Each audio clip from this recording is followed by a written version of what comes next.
The stranger arrived in Sheridan, Wyoming, on a morning so cold the breath from his horse's nostrils hung in the air like smoke. And Hannah Sinclair watched from behind her father's mercantile window as he dismounted with the fluid grace of a man who had spent more years in the saddle than most men spent in their own beds. She could see even through the thick wool of his coat that his shoulders were broad as an axe handle, his frame towering over the hitching post where he secured his mount. Dark hair fell past his collar, and when he turned toward the shop, she caught sight of a face weathered by wind and sun, all hard angles and determination. Her breath caught despite herself.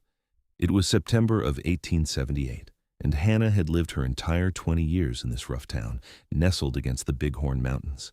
She knew every face and every story, every whispered secret that passed through her father's store. But this man was different. This man carried himself like the mountains themselves, solid and unyielding. The bell above the door chimed as he entered, and Hannah straightened behind the counter, smoothing her worn calico dress. Her father, Thomas Sinclair, was in the back sorting through the latest shipment from Cheyenne, leaving her to manage the front. "Morning," the stranger said, his voice deep and rough as gravel underfoot. "Name's Lucas Peterson, looking for supplies." Hannah found her voice, though it came out softer than she intended. "What kind of supplies, Mr. Peterson?" He pulled a list from his pocket, unfolding it with hands that were large and scarred from hard work. "Building supplies, mostly. Lumber, nails, tools. Need to get a root cellar dug before the snow flies." She studied the list, her finger trailing down the items. It was extensive, the kind of order a man made when he was planning to stay somewhere for the long haul. "You settling nearby?" "Got a claim up in the foothills. Been living rough through the summer, but winter's coming." His eyes met hers, and she was startled by their color, a clear gray-like storm clouds over the mountains. "Heard tell this was the best store between here and Billings.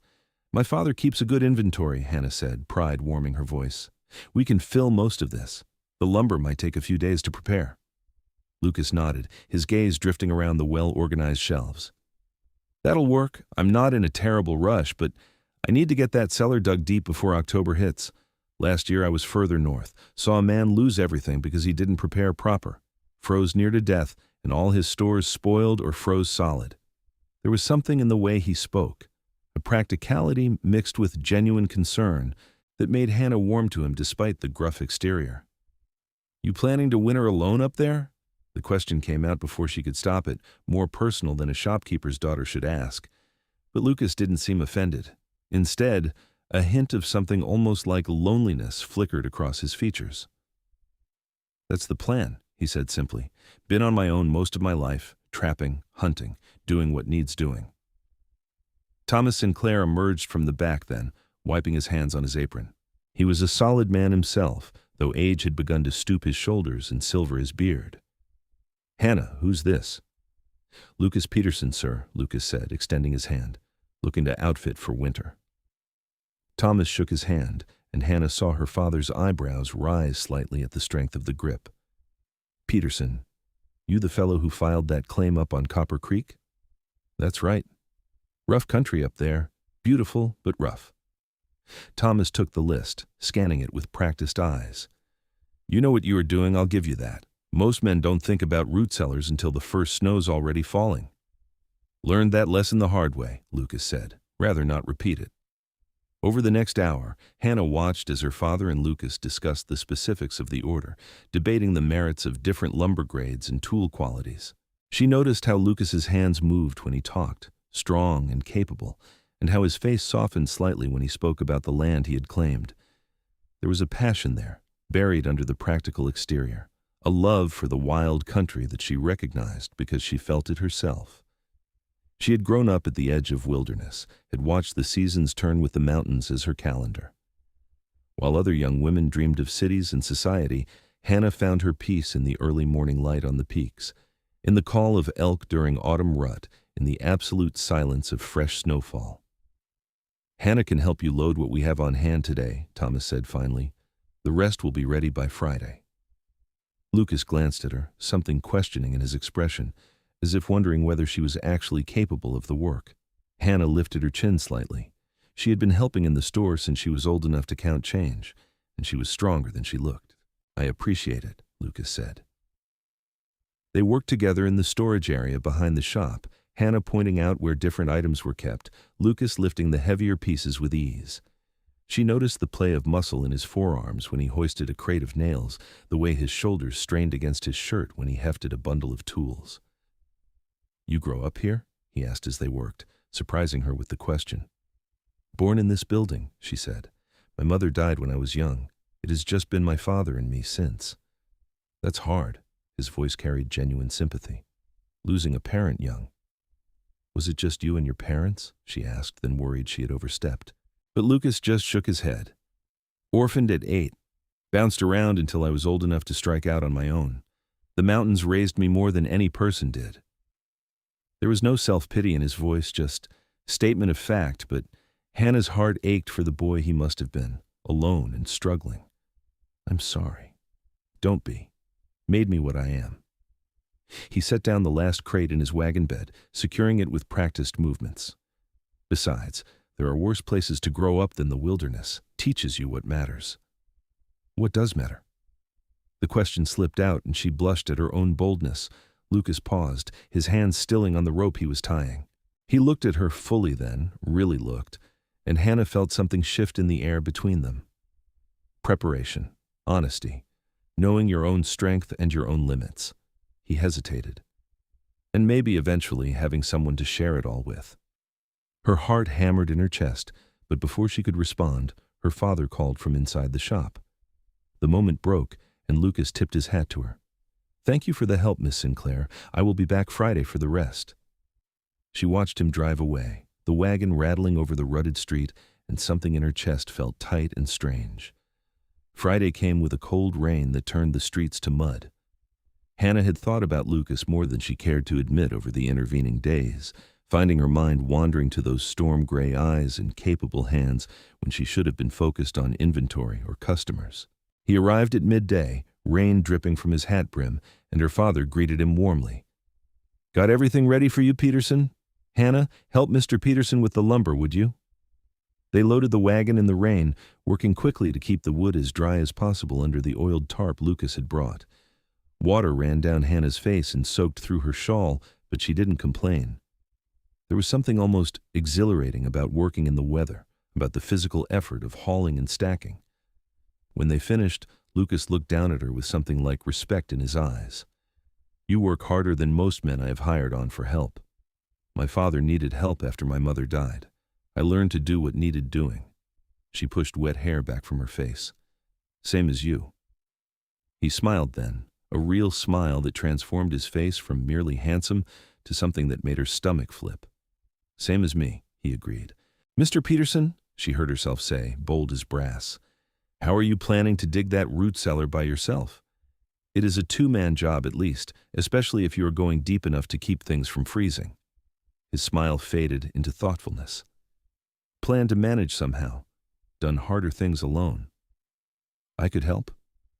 The words were out before she could reconsider them. Lucas blinked. "Miss Sinclair, I cannot ask you to do that. It is hard, dirty work." "You're not asking. I am offering." She crossed her arms, suddenly certain this was what she wanted, what she needed. Something about this man drew her, and she was not going to let propriety or convention stand in her way. "I am strong. I know the work. And frankly, you will finish in half the time with help. Then you can get to the other preparations you need to make before winter." "Hannah," her father's voice came from the doorway, and they both turned.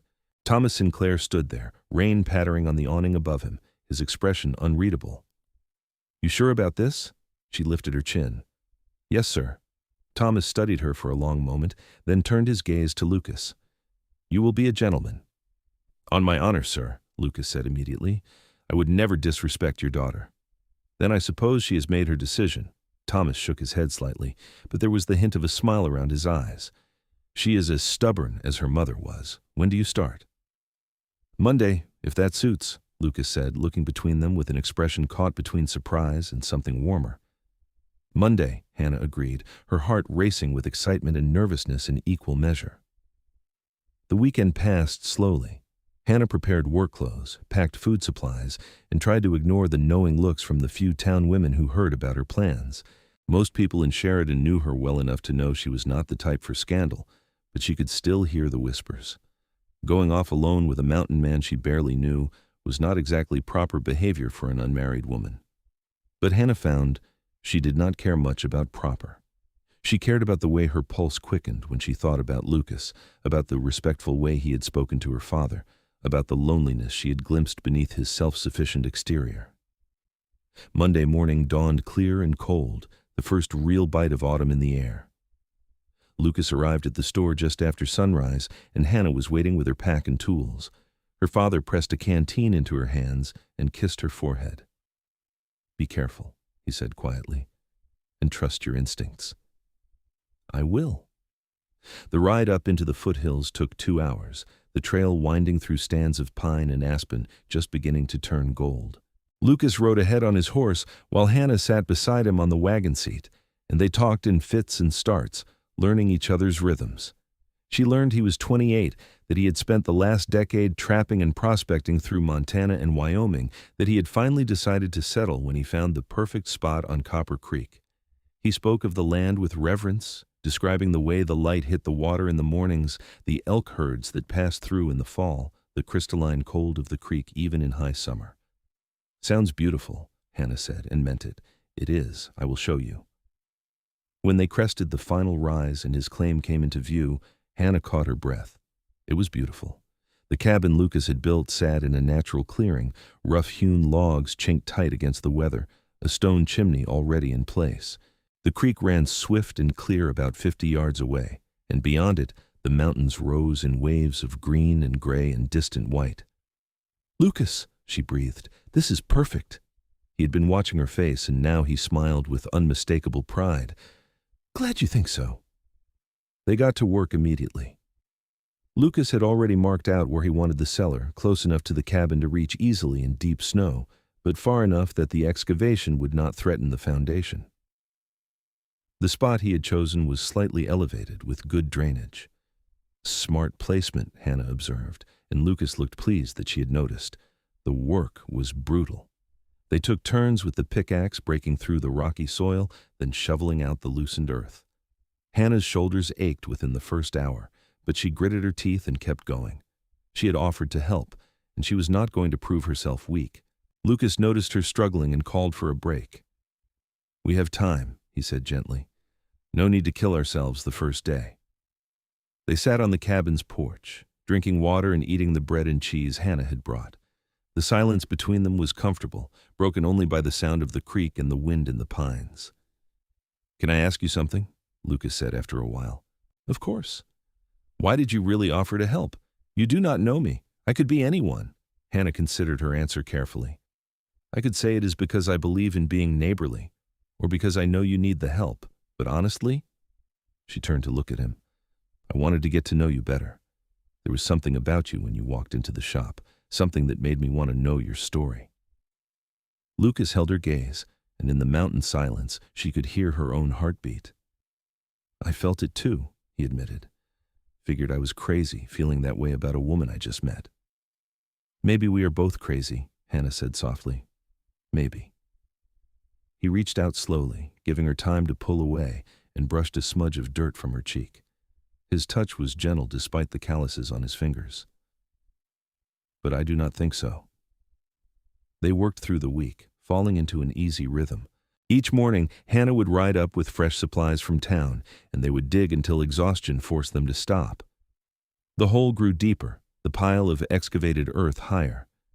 Lucas was meticulous, making sure the walls were straight and stable, planning where the shelves would go, where the door would sit. "Gotta dig it deep," he explained one afternoon when they had reached about 6 feet, "deep enough that the earth's warmth keeps it from freezing, but not so deep we hit water or rock we cannot shift." "How deep are you planning?" Hannah asked, wiping sweat from her forehead despite the cool air. 8 feet if we can manage it. 10 would be better." She whistled low. "That is ambitious." "Rather be ambitious than hungry." His voice was firm.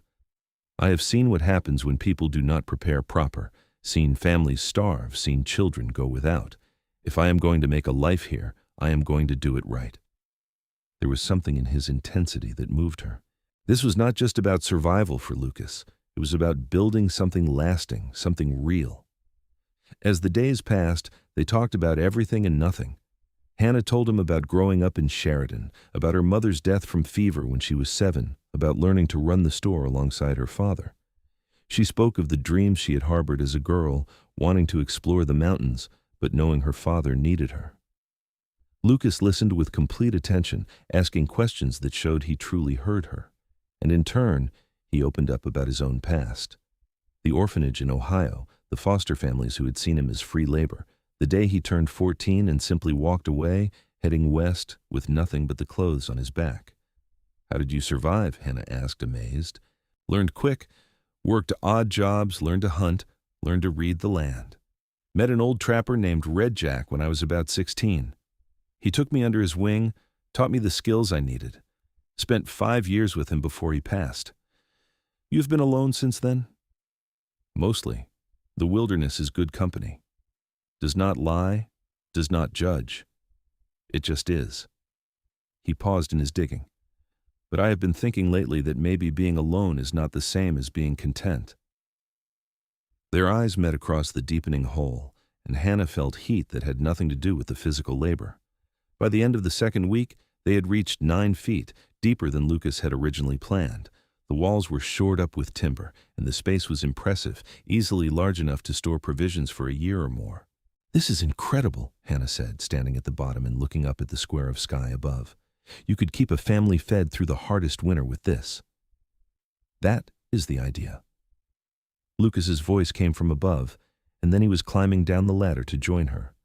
In the close space, she was acutely aware of his size, his strength, the warmth radiating from his body. "Hannah, I need to tell you something." Her heart began to pound. "What is it?" "These past 2 weeks, working with you, talking with you, it has been the best time I have had in years, maybe ever." He reached out, taking her hand in his much larger one. "I know it is fast. I know we have not known each other long, but I cannot stop thinking about you. When you leave each evening, the cabin feels empty in a way it never did before." "Lucas," she whispered, her throat tight with emotion. "I am not good with fancy words. I am just a mountain man who knows how to survive, but I know what I feel, and I feel something powerful for you, something that makes me want to build more than just a root cellar, makes me want to build a life."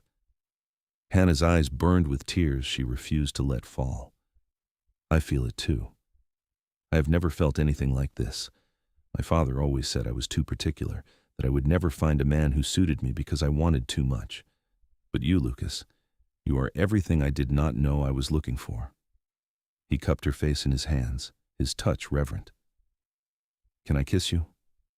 Please." His lips met hers gently at first, questioning, and then with growing passion as she responded. Hannah had been kissed before, clumsy attempts from town boys who thought they had a claim on her. But this was different. This was a meeting of equals, of 2 people who recognized something essential in each other. When they finally pulled apart, both breathing hard, Lucas rested his forehead against hers. "Come winter with me," he said. "Stay here, help me finish preparing. Let me court you proper, and when spring comes, if you still feel the same, marry me." It was insane. It was impulsive. It was everything Hannah's careful, practical nature should have rejected. "Yes," she said. They climbed out of the root cellar holding hands, and Hannah felt as though she was climbing into a new life. Telling her father was harder than she expected. Thomas Sinclair listened to their plans with his arms crossed, his face unreadable. They sat in the store's back room, the 3 of them, while Lucas explained his intentions. "Mr. Sinclair, I know I am not much. I do not have money or a fancy name, but I have land, I have skills, and I have the determination to build a good life. I love your daughter, and I will spend every day proving I am worthy of her." Thomas was quiet for a long moment. Then he looked at Hannah. "This is what you want? To leave town, live up in the foothills with a man you have known less than a month?" "It is," Hannah said firmly. "I know it seems fast, Papa, but I have never been more certain of anything." Her father sighed, suddenly looking older. "Your mother would know what to say. She was always better at this than me." He rubbed his face. "But I see how you look at each other. I see that you have found something real. and I raised you to know your own mind. So you are giving us your blessing? Hope rose in Hannah's chest. On one condition, you get married before winter sets in properly. I'm not having my daughter living in sin up in the mountains, and I'm not having you snowed in together for months without being properly wed. That's not negotiable.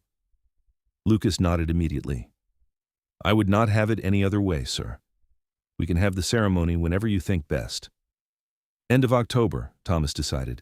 That gives you time to finish your preparations and have a proper wedding? Small maybe, but proper. Hannah threw her arms around her father, tears finally spilling over. Thank you, Papa. Thank you for understanding. Just promise me you will come down for visits when the weather allows, Thomas said gruffly, and that I will have grandchildren to spoil eventually. Lucas extended his hand. You have my word on both counts. The next month was a whirlwind. Hannah split her time between helping in the store and working at Lucas's claim. The root cellar was finished, its door installed and sealed tight. They built shelves inside, lining them with plans for what would fill them. Lucas hunted constantly, bringing down deer and elk that they butchered together, preserving the meat by smoking and salting. Hannah taught him her mother's recipes for pickling and preserving, and they filled jar after jar with vegetables she bought from local farmers. Potatoes, carrots, turnips, beets, all went into the root cellar's cool darkness. Sacks of flour, cornmeal, dried beans, and rice were carefully stored. Lucas had built sealed containers for each, protection against mice and moisture. Hannah was impressed by his thoroughness, the way he thought through every detail. You are very organized for someone who has lived rough for so long, she observed one afternoon as they arranged supplies. Lucas smiled. Living rough is exactly why I'm organized. When you have gone hungry, you learn to plan ahead. When you have been cold, you learn to prepare for winter. Every mistake I made taught me something. They also worked on the cabin itself. Lucas had built it solid, but Hannah helped him chink any remaining gaps, install better windows he bought from her father's store, and build more furniture. She made curtains from fabric she had been saving, adding touches of warmth to the rough interior. Starting to feel like a home, Lucas said one evening, standing back to admire their work. It is a home, Hannah corrected. Our home. The word hung between them, full of promise. Their courtship was unconventional, but deeply romantic. Lucas would pick wildflowers for her on his hunting trips, leaving them on the cabin's porch for her to find. Hannah would pack special treats in her supplies, favorite foods she had learned he loved. They would sit by the creek in the evenings, watching the sun set over the mountains, talking about their future. I want children, Lucas said one such evening. If you do, want to give them the childhood I never had, want them to grow up knowing they are loved and safe. I want that too, Hannah said, leaning against his shoulder. Want to fill this place with life and laughter? How many are you thinking? His voice was teasing. Oh, at least 6 or 7, she said, and laughed at his startled expression. I'm joking. Maybe 3 or 4 if we are blessed. I can manage that, Lucas said, pulling her closer. As October progressed, the mountains began their transformation. The aspens turned brilliant gold, the scrub oak deep red. The air grew crisper, and there were mornings when frost sparkled on the grass. Lucas became more intense about their preparations, checking and rechecking everything. The first big snow can come any time after mid-October, he explained, and once it starts, it does not always stop. We need to be ready. By the 3rd week of October, Hannah could honestly say they were ready. The root cellar was full to bursting with provisions. Firewood was stacked high against the cabin wall, covered with oiled canvas. The cabin itself was tight and warm. They had enough supplies to last through even the harshest winter without ever going hungry or cold. The wedding was set for October 28th. It would be small, just a few close friends and Lucas's nearest neighbors, a family named the Johnsons who had a ranch about 5 miles south. The ceremony would be in Sheridan's small church, with the celebration afterward at the store. Hannah had made herself a dress, simple but lovely, from deep blue fabric that Lucas said matched her eyes. She had never cared much for fancy clothes, but she found herself wanting to look beautiful for him, wanting to see that look in his eyes that made her feel like the most precious thing in the world. The night before the wedding, as Hannah packed the last of her belongings in her room above the store, her father came to sit with her. Your mother would have loved him, Thomas said quietly. She always said you would need a strong man, someone who could match your spirit. I wish she could be here, Hannah said, emotion thick in her voice. She is. I believe that. Thomas took her hand. Hannah, I want you to know how proud I am of you. You have grown into a remarkable woman, strong, capable, kind. Lucas Peterson is a lucky man. I am lucky too, Papa. He sees me, really sees me, not just who he wants me to be. That is how it should be. Her father pulled her into a hug. Be happy, my girl. That is all I have ever wanted for you. The wedding day dawned cold and clear. Hannah woke before sunrise, too excited and nervous to sleep. She dressed carefully, pinning up her hair in a style that was both practical and pretty.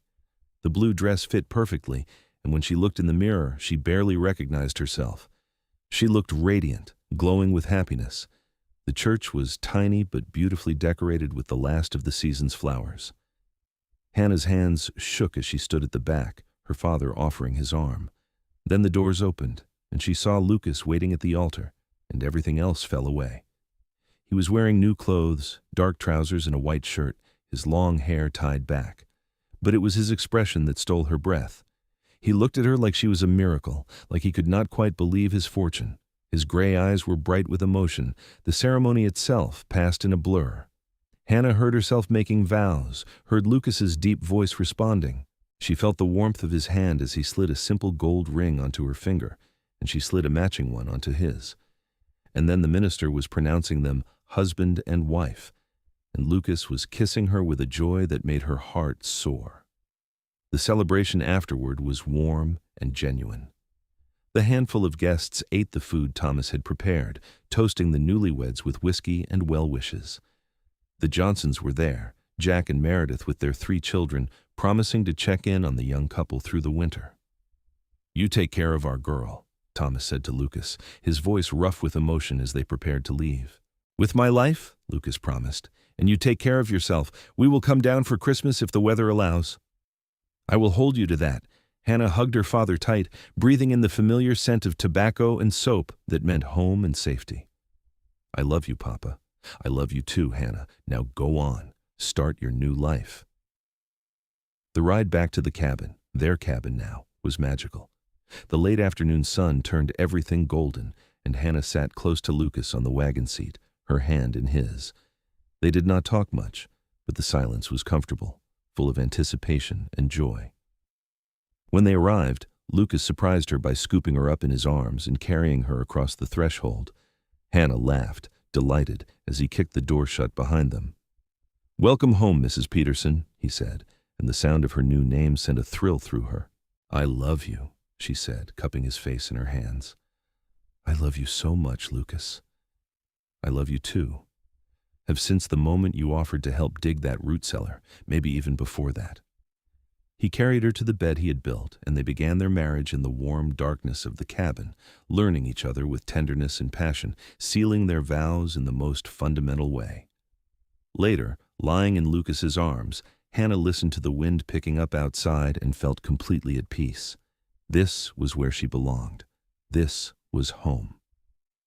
The first snow came 3 days after their wedding. Hannah woke to find the world transformed, everything covered in a blanket of white. Lucas was already up, checking their preparations, but he came back inside with a grin.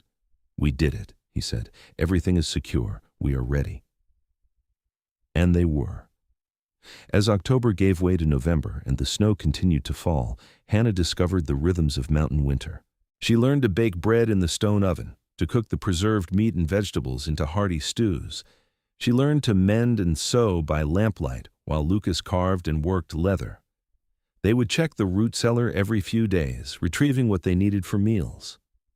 Hannah never ceased to be amazed by how much they had stored, by the abundance that Lucas's foresight had provided. She never went hungry for a single moment. In fact, she ate better that winter than she ever had in town. Lucas hunted when the weather allowed, bringing in fresh game to supplement their stores. He taught Hannah to read tracks in the snow, to understand the patterns of wildlife. She proved an apt student, and sometimes they would track together, moving through the winter forest in companionable silence. The isolation that might have driven some people mad felt natural to both of them. They had each other, and that was enough. Hannah had brought books from her father's store, and they would read to each other in the evenings. Lucas had a good voice for storytelling, and he would recount tales from his years in the wilderness, adventures and near misses that left Hannah equal parts entertained and grateful he had survived to find her. They made love often, learning what pleased each other, growing more comfortable in their intimacy.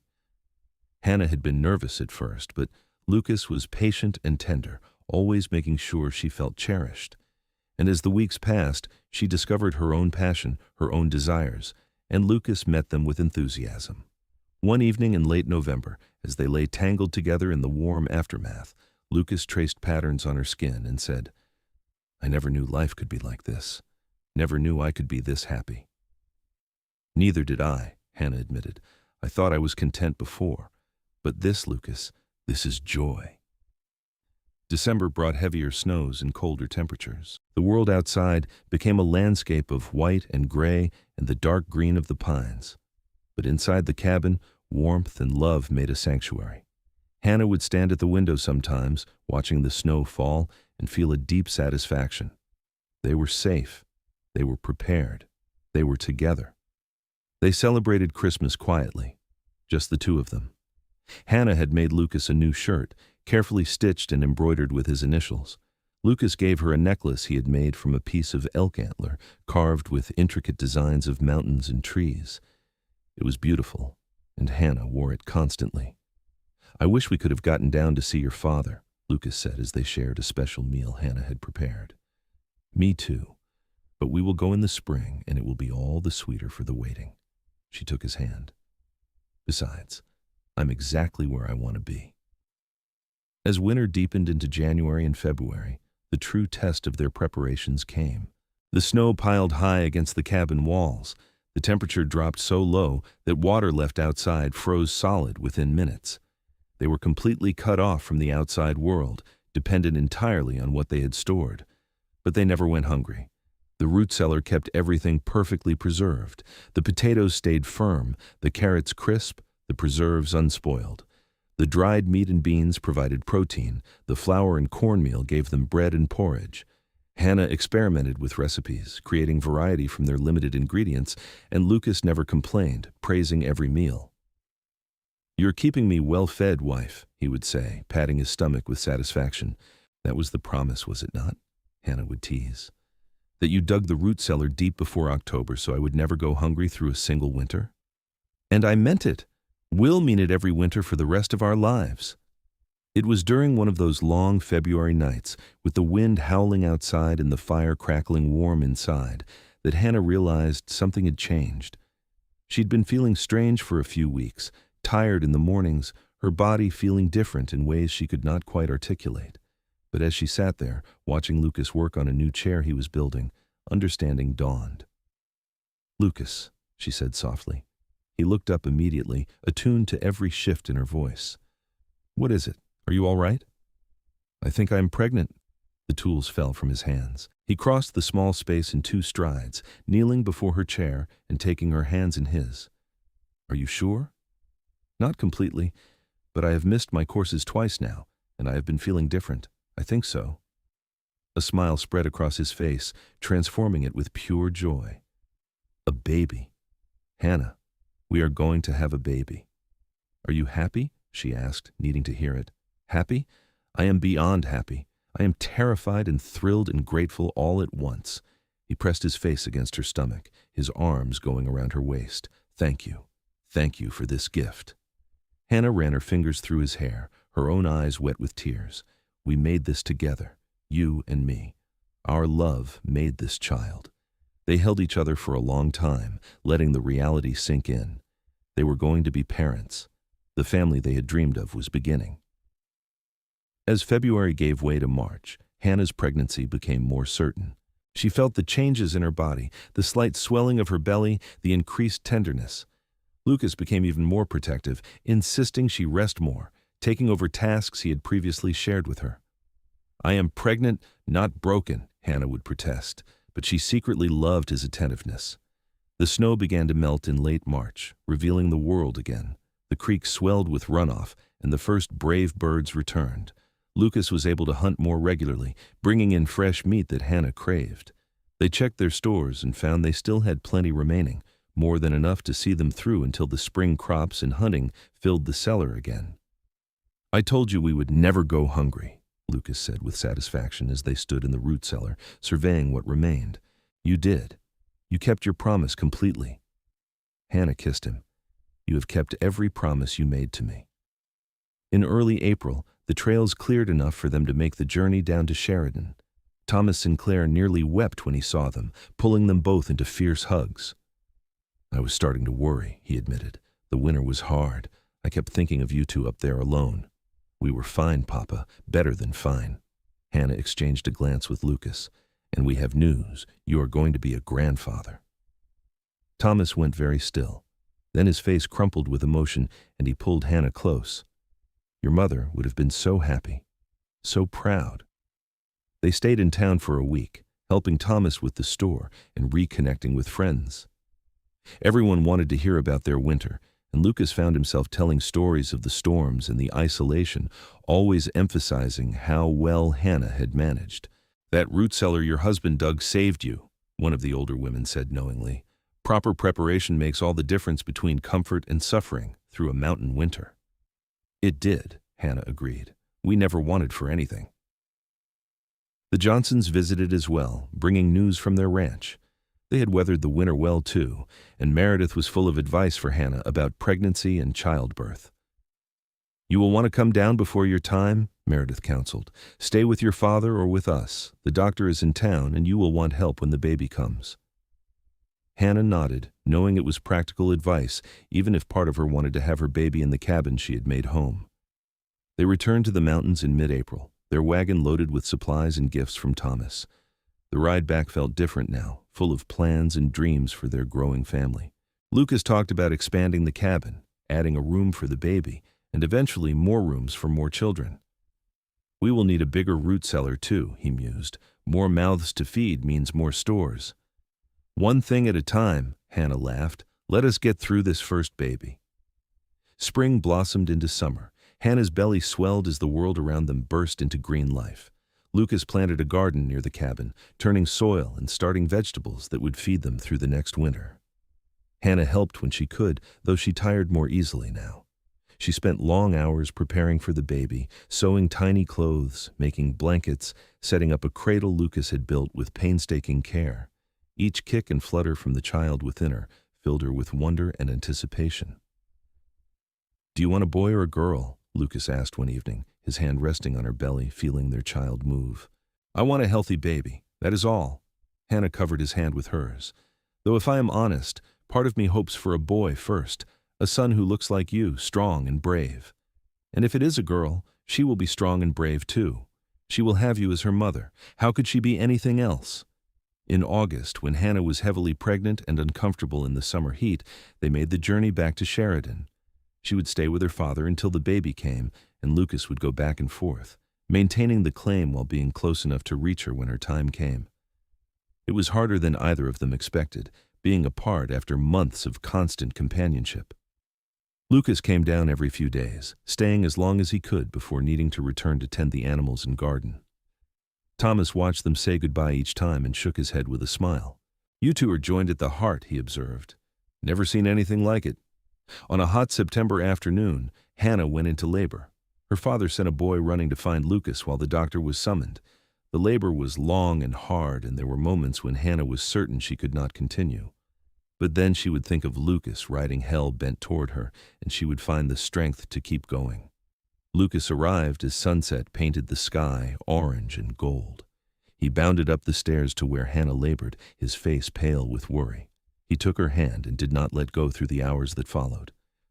"You are doing so well," he murmured to her. "So strong, my love. I am right here." Their son was born just after midnight, coming into the world with a lusty cry that made both parents laugh with relief. He was perfect, with a shock of dark hair and his father's gray eyes. "He is beautiful," Lucas said, his voice thick with tears as he held his son for the first time. "Hannah, you are amazing. You gave me a son." "We gave each other a son," Hannah corrected, exhausted but elated. "What should we call him?" They had discussed names but never settled on one. Now, looking at the tiny face, Lucas said, "James. after my foster father who taught me to read. He was the only one who showed me real kindness. I would like to honor that." "James Peterson," Hannah said softly. "It is perfect." They stayed in Sheridan through September while Hannah recovered her strength. Thomas was a doting grandfather, constantly holding little James, marveling at his tiny fingers and toes.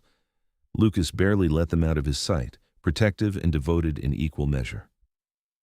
In early October, they returned to the cabin, ready to face their second winter as a family. This time, their preparations included a baby, adding new complexity to everything they did.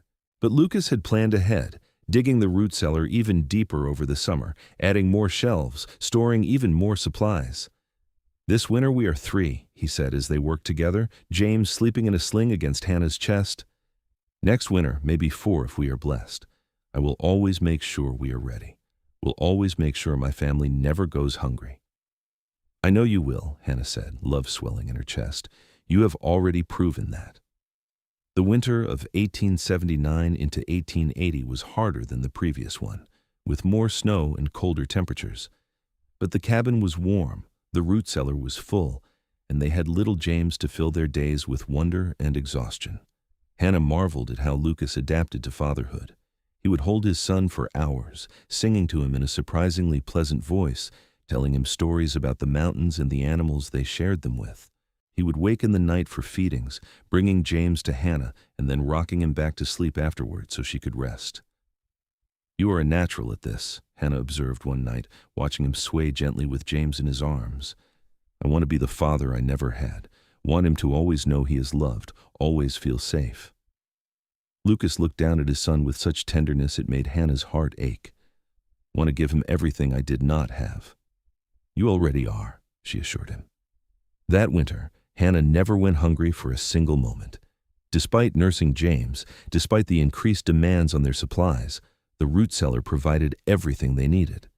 Lucas had prepared so thoroughly that they ate well, staying healthy and strong through the long, dark months. Spring came again, and with it the thaw and the return of life to the mountains. James was 6 months old, beginning to sit up and babble. Hannah and Lucas talked of expanding their family, of the siblings they wanted to give their son. "But maybe we wait a bit," Hannah said with a laugh. "Let me enjoy this one for a while." "Fair enough, we have time." The years that followed established a pattern. Each summer and fall, Lucas would work tirelessly to prepare for winter, always expanding the root cellar, always putting back more supplies. Hannah helped when she could, but she was often pregnant or caring for small children. Their second child, a daughter they named Rose, came in the spring of 1881. She had Hannah's auburn hair and a stubborn determination that made them both laugh. James adored his little sister, and Lucas proved just as devoted a father to his daughter as to his son. A third child, another son they named Thomas after Hannah's father, arrived in 1883, and a fourth, a daughter named Margaret, came in 1885. Through all of it, through the chaos of raising children in the mountains, through the challenges and joys, one thing remained constant. Every winter, no matter how harsh, no matter how isolated they were, Hannah and their children never went hungry. Lucas's early promise, made before they even married, held true year after year. The root cellar became legendary among their neighbors. Other families would sometimes struggle through hard winters, but the Petersons always had plenty. Lucas would share when he could, giving supplies to families in need, but he never compromised his own family's security. "Papa is like a squirrel," James said once when he was about 7, and everyone laughed. "A very organized squirrel," Lucas agreed, ruffling his son's hair. As the children grew, they learned to help with the preparations. James learned to hunt with his father, becoming a good shot by the time he was 12. Rose learned to preserve and pickle from her mother, developing her own recipes. Thomas helped dig and expand the root cellar even further, and little Margaret learned to tend the garden, coaxing vegetables from the mountain soil. The cabin was expanded multiple times, growing from the simple one-room structure Lucas had built into a sprawling home with several bedrooms, a proper kitchen, and even a small parlor. But the root cellar remained the heart of their self-sufficiency, the key to their survival. Hannah's father visited often in the summer months, bringing supplies from town and news of the outside world. He watched his grandchildren grow with pride and joy, and he never stopped marveling at the life his daughter had built. "You chose well," he told Hannah during one visit, the two of them sitting on the porch while Lucas played with the children in the yard. "He has been everything he promised, and more." "He has," Hannah agreed. "Every day I wake up grateful that he walked into our store that September morning." "Fate," Thomas said. "Or Providence. Either way, I'm glad." As Hannah and Lucas moved through their 30s and into their 40s, as their children became teenagers and then young adults, their love never wavered. They had built something real and lasting, a partnership based on mutual respect, shared labor, and deep affection.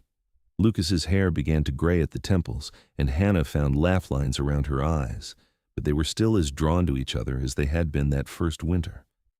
They would still walk down to the creek on summer evenings, holding hands like newlyweds.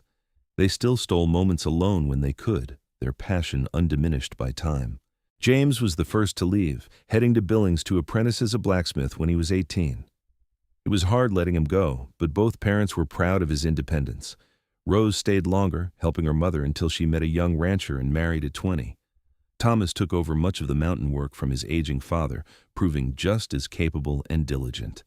And Margaret, their youngest, showed signs of being as stubborn and independent as her mother, talking of becoming a teacher. Through it all, through every change and challenge, the rhythm of preparation continued. Every fall, Lucas and now Thomas would check the root cellar, repair anything that needed fixing, and begin the process of filling it for winter. Every winter the family would live off the fruits of their labor, never wanting, never hungry. By the late 1890s, Lucas and Hannah were in their 50s, grandparents several times over. Their children had lives of their own, though all of them stayed close, building their own homes in the mountains or in Sheridan. The original cabin was quieter now, but it was still filled with love. One October evening, as they sat on the porch watching the aspens turn gold, Lucas took Hannah's hand. "Do you remember what I said that first day in the root cellar?" he asked. "You said a lot of things," Hannah teased, though she knew exactly what he meant. "I said I wanted to build more than just a root cellar, wanted to build a life. And you did. We did. We did." Lucas brought her hand to his lips. "Never regretted a single moment. Every winter we weathered, every challenge we faced, every joy we celebrated, it was all worth it to spend this life with you." Hannah felt tears prick her eyes. After all these years, he could still move her so deeply. "I love you, Lucas Peterson.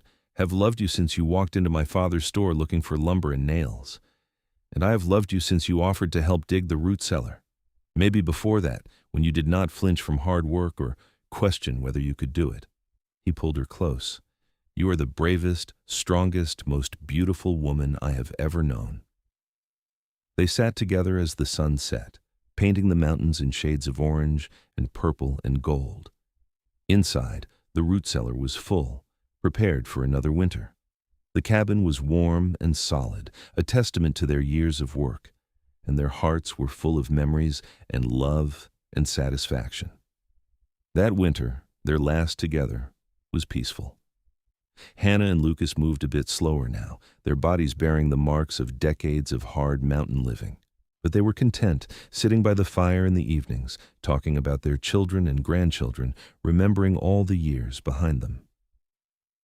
"We did good," Lucas said one night, his arm around Hannah as she leaned against him. "We did," she agreed. "We built something that will last. Not just the cabin or the root cellar, but the family, the love. That is our real legacy." Spring came as it always did, the snow melting to reveal new growth. Hannah and Lucas worked in the garden together, planning for the season ahead.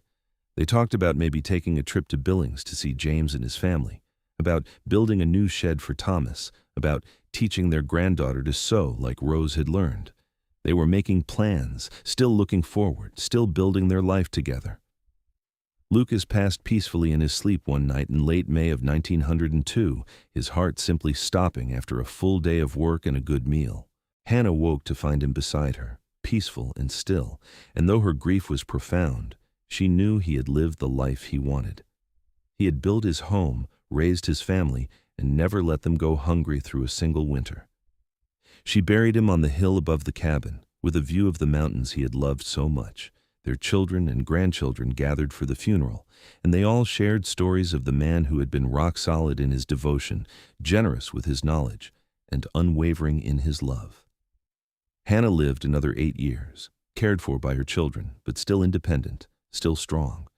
She never left the cabin Lucas had built, maintaining it and the root cellar with help from Thomas.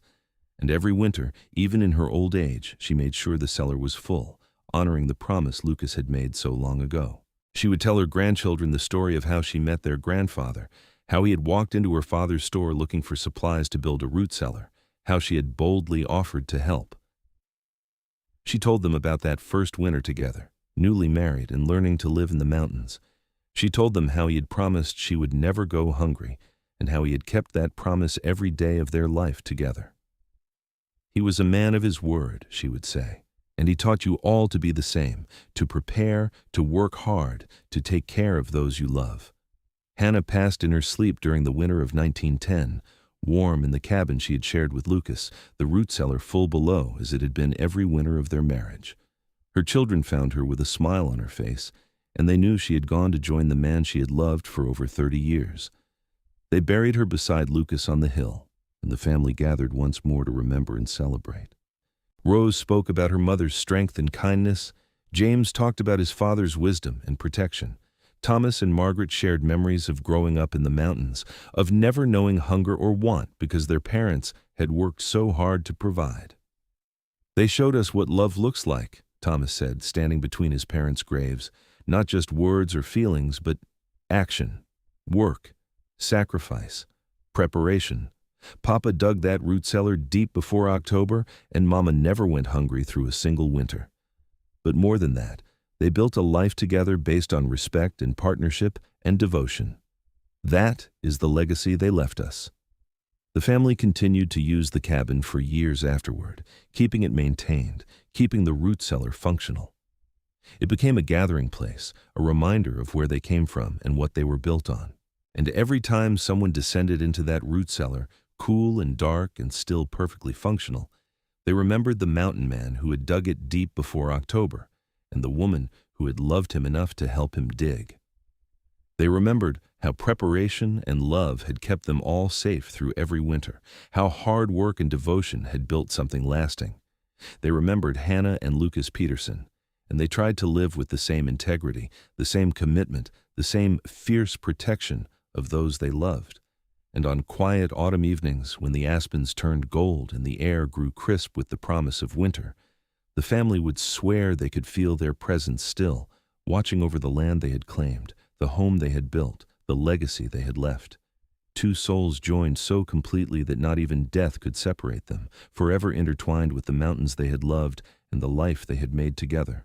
The story of mountain man Lucas Peterson, who dug the root cellar deep before October, and Hannah, who never went hungry through a single winter, became legend in that part of Wyoming.